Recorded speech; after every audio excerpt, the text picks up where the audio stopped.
Hello and welcome to the Calmcast, a time to feel calm and think clearly. I'm Claire Downham, the Queen of Calm, a transformational life coach. I was a burnt out head teacher who finally made the journey to calm after years of trying, and I want to prevent you from having to do the same.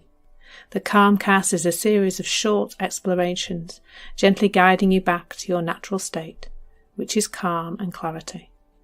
Just listen like you would listen to music, with an open mind and curiosity. There's nothing else to do. Now let's relax into today's episode.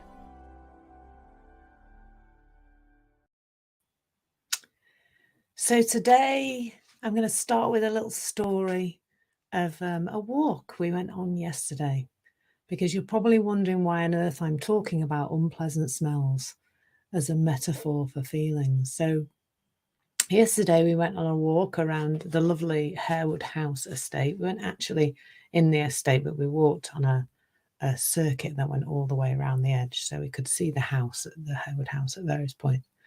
And we saw so many wonderful aspects of nature. We saw beautiful views. We saw so many red kites and saw them really close up as well. They were flying very, very low. And in big groups, which I've never seen before. We've seen kind of flying on their own before mostly.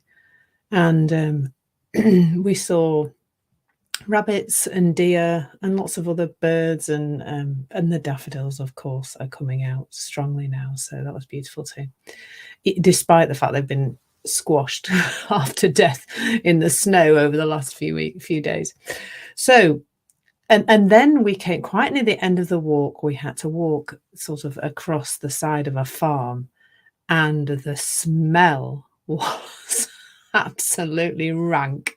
It was just like, when it virtually sticks in the back of your throat because it's so strong.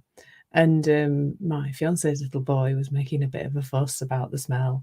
And of course, if you're just walking along past a farmyard, you can't do anything about the smell. We were having a little moan about it, all of us, and saying, "Whoa, that's a bit potent," and trying to identify it a little bit. We were, is it pig or cow or sheep or horse? I could definitely smell a bit of horse at one point. So there was a lot going on in terms of our experience of these unpleasant smells, and they did vary a lot. So, and as I was experiencing that, I said to my fiance, "Gosh, isn't this a wonderful metaphor for feelings, our emotions, and the trap we can sometimes get in with our emotions?" I mean, I'd say sometimes, I think all the time, often, it's one of the main things I talk to people about, especially in the volunteer group coaching sessions I do,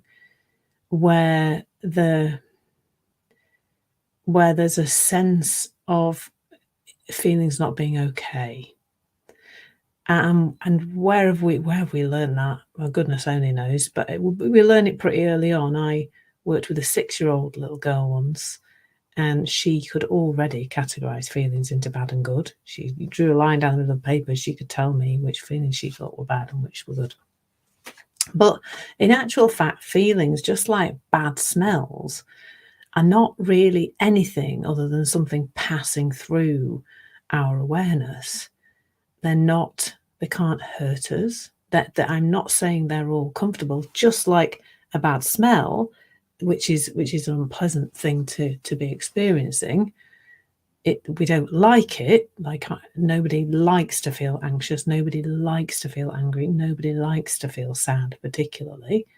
However, it is often the attempts to change the feelings that causes us so much discomfort, rather than being with them. Because, when we were on the walk, we had no choice but to be with the smell because it wasn't going anywhere. At one point, I said to my fiance, "Is the smell getting less, or have I just got used to it?" Which is also interesting when you think about feelings, isn't it? Because I think that's it. When we get used to feelings, in a very different way. So we stop seeing them as a problem. We start seeing them as information about something within our conditioning that is being triggered, something that is being brought to life by our awareness on it, that actually a feeling, excitingly, is a sign that, that you are alive. It's part of your normal human function, just like the smell for us is a sign that the farmer is doing his job. He's got animals in there that will feed some people or provide milk for some people or whatever else. It's just a sign that nature is doing what nature does. Animals who eat vegetation produce sometimes quite smelly poo. And so that's just normal. Human beings who are alive sometimes produce pretty smelly feelings, don't they? That's normal. That's part of who you are. And there's nothing, when we were on the walk, there was nothing we could do about the smell. Like I think at one point Ethan was putting his face inside his hat or inside his jumper or something to try and get rid of the smell. But you can't really, you can hold your nose, but then you can't breathe properly. We're walking uphill out of the farm. We wouldn't be able to breathe properly. You've just got to sort of be present with it, haven't you, and get on with it, and really carry on moving forward. And that's it in life. You are going to sometimes be hit by uncomfortable feelings, emotions that you don't like, feelings that don't feel particularly nice in your body. But the really helpful thing to know is that you can still move forward in your life with those things on board. And that gets easier the more you understand that they are transient. So that's really helpful. We were in the thick of the unpleasant aroma coming from the farm, but it was transient. We kept moving forward, we kept going on with our walk, and it wasn't long before the smell really did sort of blow away or disappear, or we kind of moved through it. And even if we'd stayed there, the wind may have changed direction, and the smell would have perhaps been blown the other way, or the farmer might have done something and the smell might have reduced a bit. With our feelings, they're always moving. They feel like they're stuck sometimes, don't they? But they're not. They are moving. There's new thought coming in all the time. And that's important to understand, that as the source of the smell was some unpleasant substance that had come out of an animal, probably, the source of your unpleasant feelings is some old conditioned thinking, an old conditioned reaction that's locked in, that your body and your whole body and mind system has just got used to kicking out in a very similar way, because you'll be reacting to similar things that you've reacted to in that way probably for many, many years. And that knowing that the source is this transient power of thought is really helpful. I guess that's where perhaps the metaphor falls to pieces a little bit, because the animal poo is probably going to always smell bad in that farm.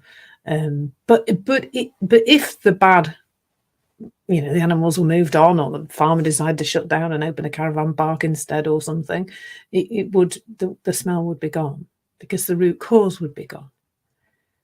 And it's helpful to know that all that's happening really is your system is working absolutely perfectly. You're thinking stinky thinking, and the result of that is stinky feelings. And I use that word lightly, really, because I've been using the word unpleasant throughout this session, and I don't necessarily want I don't want you to see some feelings as unpleasant and some as not, because they're all part of your part and parcel of being human. They're all part of who you really are. They're all normal. They're not a sign there's anything wrong with you. And that's really useful, I think, to see, because, as I say, so many people I work with are trying to get rid of feelings. In fact, everybody's doing that. Whether we're doing that by trying to change our outside circumstances, by trying to, by buying things or doing things or changing our jobs or changing our partners or whatever, or that we're doing it through numbing, through alcohol, through drugs, through food, through whatever else we're doing to ourselves physically, or whether we're doing that through mental control practices, like, trying to get rid of feelings or trying to feel them less, or trying to do practices that mean that we create the illusion that we can control our feelings and our thoughts. We're all doing something at some point to try and control our feelings. It's human nature to want to feel better. But when you start to understand that the transient nature of it all, waiting, and that's all the only way I can really describe it is pausing, just being with the feeling as it is, and allowing it to pass is the best way I can articulate it, really.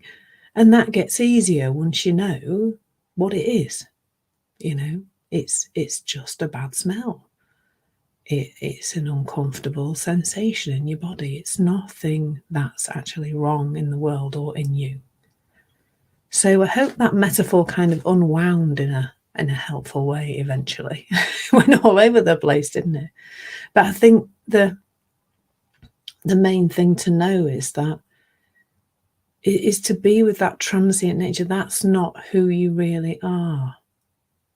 You are something much more infinite than that, and much more than your thoughts and feelings. Whilst the thoughts and feelings are part of this too, this who you are, the thoughts and feelings are the transient part. They're the passing through part. I think when you look to the idea that this calm is, that calm is there, it's within you all the time, it never goes away. That is really helpful. The bad smells will pass, and the essence of nature and what it is will still be there. So I hope that's been helpful. I hope you have a wonderful day today. If you get out into nature, good for you. We had a lovely time yesterday. It's absolutely lovely. So take care. Lots of love. Bye. Thank you so much for listening. There's nothing to do now but bring some awareness to how this is working out in your life. Listen regularly to experience longer and longer periods of calm. This has been the Calmcast with Claire Downham, Queen of Calm. Take care and keep listening.